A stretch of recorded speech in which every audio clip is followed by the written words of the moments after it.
1 முதல் 12ஆம் வகுப்பு வரை CPSE வீடியோ கிளாஸஸ் உடன் பல டெஸ்ட் பயிற்சி IIT, JEE, SSC, பேங்கிங். நீங்க எப்பதாவது ரொம்ப பெரிய இலக்குகளை முடிவு பண்ணிட்டு ஆனா அதுக்காக ஒரு சின்ன துரும்ப கூட நகர்த்தாம அப்படியே இருந்திருக்கீங்களா? ஆமா, இது நிறைய பேருக்கு அவங்க வாழ்க்கையில கண்டிப்பா நடந்திருக்கும். அதாவது ஒரு பெரிய பிசினஸ் ஆரம்பிக்கணும் இல்லனா உடம்ப முழுசா குறைக்கணும்னு நினைச்சிருப்போம். ஆனா எதுவுமே நடந்திருக்காது. நாமளே நான் ஒரு பெரிய சோம்பேறி அப்படின்னு திட்டி இருப்போம். இது ரொம்ப சாதாரணமா நடக்கிற ஒரு விஷயம்தான். அதுதான் எனக்கும் தோணுச்சு. ரீசெண்டா நான் நோ சென்ஸ் அப்படிங்கிற ஒரு யூடியூப் சேனல்ல வந்த ஒரு வீடியோவை பார்த்தேன். அதோட தலைப்பு the psychology of people who dream big but do nothing. அத பார்த்த பிறகுதான் எனக்கு ஒரு பெரிய உண்மையே புரிஞ்சுது. ஓ, அந்த வீடியோவா? அது ரொம்பவே ஒரு சுவாரஸ்யமான அலசலாச்சு. நீங்க என்ன புதுசா கத்துக்கிட்டீங்க? இது வெறும் சோம்பேறித்தனம் கிடையாதுங்கிறது தான் விஷயமே. இந்த விரிவான அலசலுக்கு உங்களை வரவேற்கிறோம்.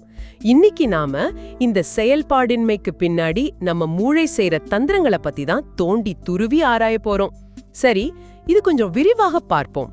கண்டிப்பா. மூளை நமக்கு எதிரா வேலை செய்யுதுன்னு சொல்றதை விட அது தன்னைத்தானே ஏமாத்திக்குதுன்னு சொல்றதுதான் ரொம்ப பொருத்தமா இருக்கும். இது திறமையின்மையால வர்ற பிரச்சனை கிடையாது. ஆமா, நாம என்ன நினைக்கிறோம்னா நமக்கு ஒரு ஊந்துதல் இல்லனா நம்ம கிட்ட ஒழுக்கம் இல்லைன்னு தப்பா நினைச்சுக்கிறோம். ஆனா மூளையோட டிசைன்லயே ஒரு சின்ன சிக்கல் இருக்குன்னு அந்த வீடியோ சொல்லுது இல்லையா? கரெக்ட். பெரிய கனவுகளை வச்சுக்கிட்டு எந்த வேலையும் செய்யாத மனிதர்களோட மூளைக்குள்ள நடக்கிற ரசாயன மாற்றங்களை நம்ம புரிஞ்சுக்கணும்.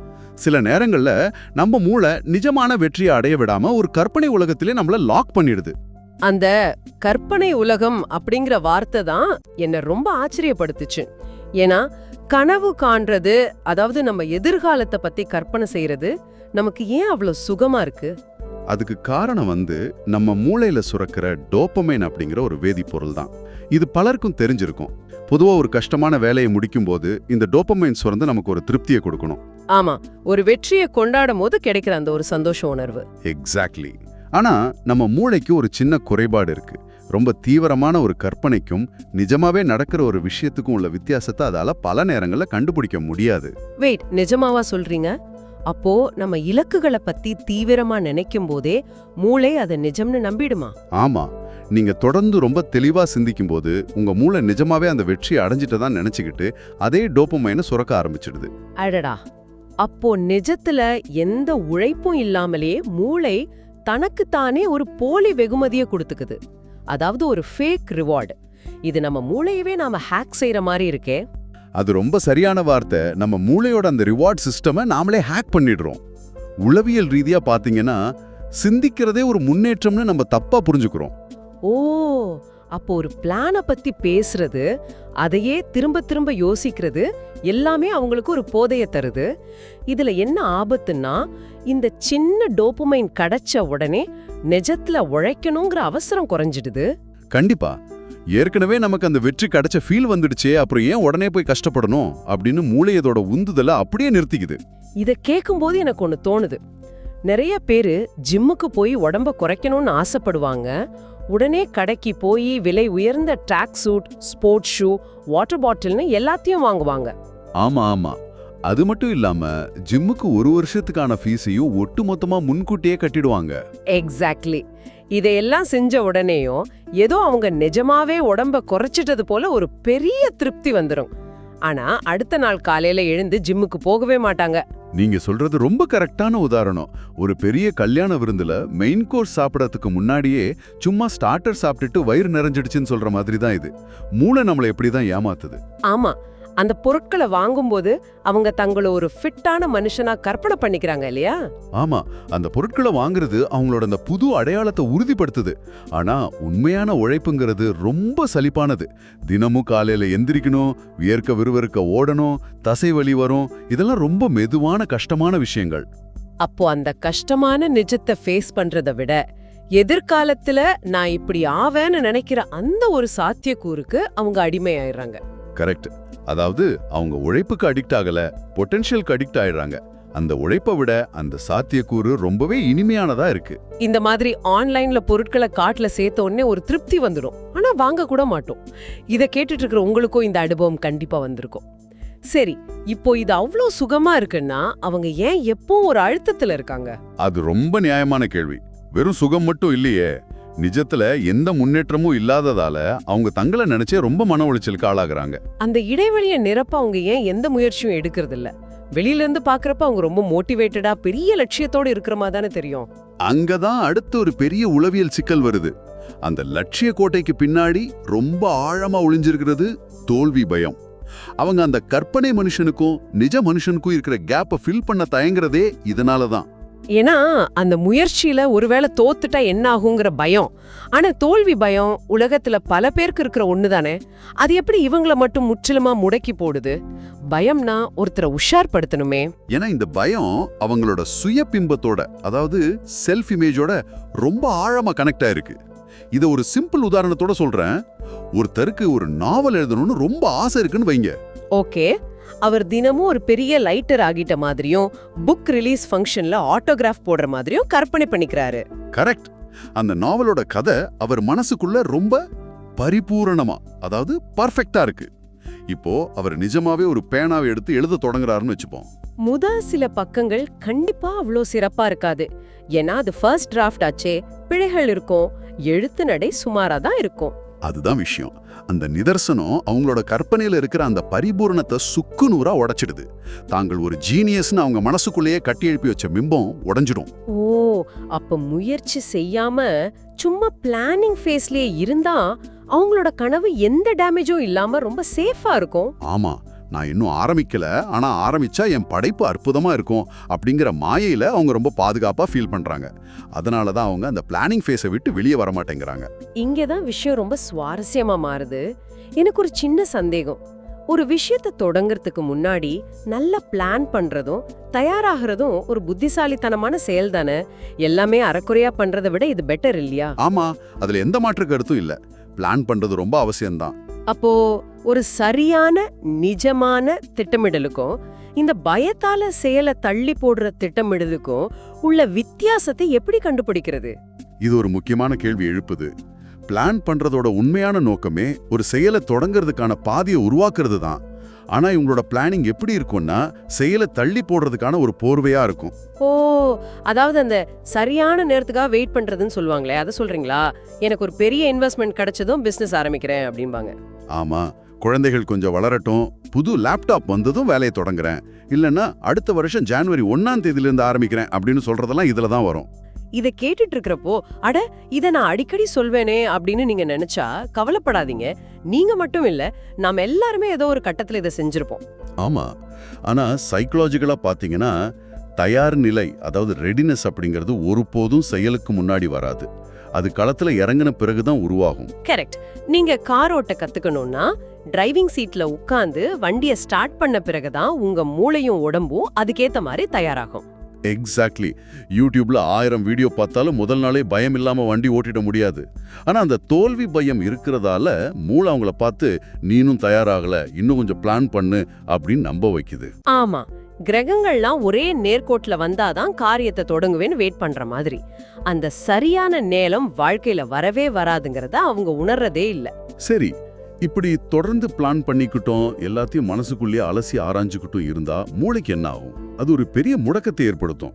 சைக்காலஜில இது அனாலிசிஸ் பாராலிசிஸ் அப்படின்னு சொல்லுவாங்க. அதாவது அதிகப்படியான பகுப்பாய்வால ஏற்படுற முடக்கம். மூளையோட முன்பக்க பகுதி இதுக்காக நிறைய எனர்ஜி செலவு பண்ணும். அதாவது ஒவ்வொரு சின்ன அடியையும் அதோட விளைவுகளையும் தடைகளையும் பத்தி ரொம்ப ஆழமா சிந்திச்சுக்கிட்டே இருக்கிறப்போ மூளைக்கு நிறைய ஆற்றல் தேவைப்படும் இல்லையா? ஆமா, கற்பனையான பல எதிர்காலங்களை உருவாக்கி பார்க்கறது மூளைக்கு ரொம்பவே சோர்வளிக்கக்கூடிய ஒரு வேலை. இது எப்படி இருக்கும்னா, இதை நான் இப்படி புரிஞ்சுக்கலாமா? ஒரு கம்ப்யூட்டர் பிரவுசர்ல நாம 50 டேப்களை ஒரே நேரத்துல ஓபன் பண்ணி வச்சிருக்கோம். பேக்ரவுண்ட்ல நிறைய ஆப்ஸ் ஓடிட்டு இருக்கு. ஆமா, கரெக்டா சொன்னீங்க. நாம ஒரு வேலையும் செஞ்சு முடிக்கல, ஆனா அந்த சிஸ்டமோட ரேம் முழுசா தீர்ந்து போய் கடைசில கம்ப்யூட்டரே ஹேங் ஆயிடும். மவுஸ் கர்சர் மட்டும் சுத்திட்டே இருக்கும். இந்த அதிகப்படியான சிந்தனையும் அப்படியா தானா? நீங்க சொன்ன அந்த ஹேண்ட் சிஸ்டம் உதாரணம் ரொம்பவே ஆப்டா இருக்கு. மூளையோட எனர்ஜி ஒரு பேட்டரி மாதிரி தான். காலையில 100% இருக்கிற பேட்டரிய அவங்க எந்த செயலும் செய்யாம யோசிச்சே காலி பண்ணிக்குவாங்க. இப்படி நடந்தா என்ன பண்றது, அப்படி நடந்தா மத்தவங்க என்ன நினைப்பாங்க அப்படிங்கிற இந்த முடிவில்லாத சிந்தனையிலேயே பேட்டரி 10% வரைக்கும் குறைஞ்சிரும். ஆமா, இதனால உண்மையிலே ஒரு சின்ன அடி எடுத்து வைக்க வேண்டிய நேரம் வரும்போது அவங்க மனசளவுல ரொம்ப சோர்வடைஞ்சிடுவாங்க. சோ அந்த முயற்சி அப்படியே விட்டுட்டு மீண்டும் சும்மா உட்காந்துருவாங்க. இத கேட்கும் போதே கொஞ்சம் பயமா தான் இருக்கு. நம்ம சிந்தனையே நமக்கு எவ்வளோ பெரிய எதிரியா மாறுதுன்னு பார்க்கும்போது ஆச்சரியமா இருக்கு.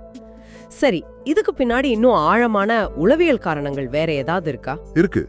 இதையெல்லாம் விட ரொம்ப ஆழமான ஒரு உளவியல் சிக்கல் ஒன்று இருக்கு. அது காக்னிட்டிவ் டிசனன்ஸ் அப்படின்னு சொல்லுவாங்க. அதாவது அவங்களோட சுய அடையாளத்துக்கும் அவங்க இலக்குக்கும் உள்ள முரண்பாடு. சுய அடையாளத்துக்கும் இலக்குக்கும் முரண்பாடா? இது கொஞ்சம் காம்ப்ளிகேட்டடா இருக்கே. இது எப்படி புரிஞ்சுக்கிறது? ரொம்ப சிம்பிள். ஒவ்வொரு மனுஷனுக்கும் தன்னை சுத்தி ஒரு சுயபிம்பம் இருக்கும். அதாவது நான் இப்படிப்பட்டவன் அப்படின்னு ஒரு ஐடென்டிட்டி இருக்கும். நம்ம மூளை எப்பவுமே ஒரு கன்சிஸ்டன்சியை விரும்பும். அதாவது நாம நம்புற ஒரு விஷயத்துக்கு முரணா எந்த செயலையும் செய்ய மூளை அனுமதிக்காது, அப்படிதானே? கரெக்ட். இப்போ ஒரு நபர் பெரிய பிசினஸ் மேன் ஆகணும்னு கனவு காண்றாரு. ஆனா அவர் மனசுக்குள்ள ரகசியமா நான் எதையும் ஒழுங்கா செய்ய மாட்டேன், நான் ஒரு சோம்பேறி அப்படின்னு தன்னை பத்தி உறுதியா நம்பினா என்ன ஆகும்? ஓ, அவரோட கனவு எவ்ளோ பெருசா இருந்தாலும் மூளை அதை அக்செப்ட் பண்ணிக்காது. ஏன்னா அது அவரோட பழைய ஐடென்டிட்டிக்கு எதிரா இருக்கு. அவரால் எந்த வேலையும் செய்ய முடியாது. எக்ஸாக்ட்லி. மூளை அந்த புது பிசினஸ் மேன் பிம்பச்ச ஒரு அந்நிய பொருளா பாக்குது. பழைய ஹார்ட்வேர்ல லேட்டஸ்ட் ஓஎஸ் இன்ஸ்டால் பண்ண ட்ரை பண்ற மாதிரி இது. நீ ஒரு சோம்பேறின்னு உனக்கே தெரியும், நீ எப்படி காலையில 5 மணிக்கு எந்திரிப்ப அப்படின்னு மூளை தடுத்துடும். அடா, அப்போ அவங்க செயல்ல இறங்கணும்னா புது பழக்கத்தை கத்துக்கிறது மட்டும் பத்தாது, அவங்க தங்களோட பழைய அடையாளத்தை அழிச்சிட்டு ஒரு புது மனுஷனாமே மாறணும். ஆமா, அந்த புது மனுஷனா மாறுறதுங்கிறது இதுவரைக்கும் அவங்க வாழ்ந்து வந்த பழைய மனுஷனை கொல்றதுக்கு சமம். அந்த அடையாளத்தோட மரண பயம்தான் அவங்கள செயல்பட விடாம தடுக்குதா? 100% அதான் நடக்குது. அந்த பழைய அடையாளம் எவ்வளவு மோசமானதா இருந்தாலும் மூளைக்கு அது பழகி போன ஒரு கம்ஃபர்ட் ஜோன். அதனாலதான் புதுசா ஒண்ணு பண்ண நினைக்கும் போது மூளை பல சாக்கு போக்குகளை சொல்லி உங்களை பழைய நிலைக்கு கொண்டு வந்துருது. இது நிஜமாவே ஒரு பெரிய உளவியல் சிலந்தி வலைதான். முதல்ல டோபமைன் கொடுக்கிற போலி வெற்றி, அப்புறம் தோல்வி பயம், சரியான நேரத்துக்காக வெயிட் பண்றேன்னு சொல்ற பொய், கடைசியா பழைய அடையாளத்தை விட்டு கொடுக்க முடியாத முரண்பாடு. ஆமா, இது எல்லாமே சேர்ந்து ஒரு மனுஷனை கண்ணுக்கு தெரியாத இரும்பு சங்கிலியால கட்டி போட்டுடுது. ஆனா ஒரு விஷயம், இதுல இருந்து கண்டிப்பா வெளியே வர முடியும். அதான் ரொம்ப முக்கியம்.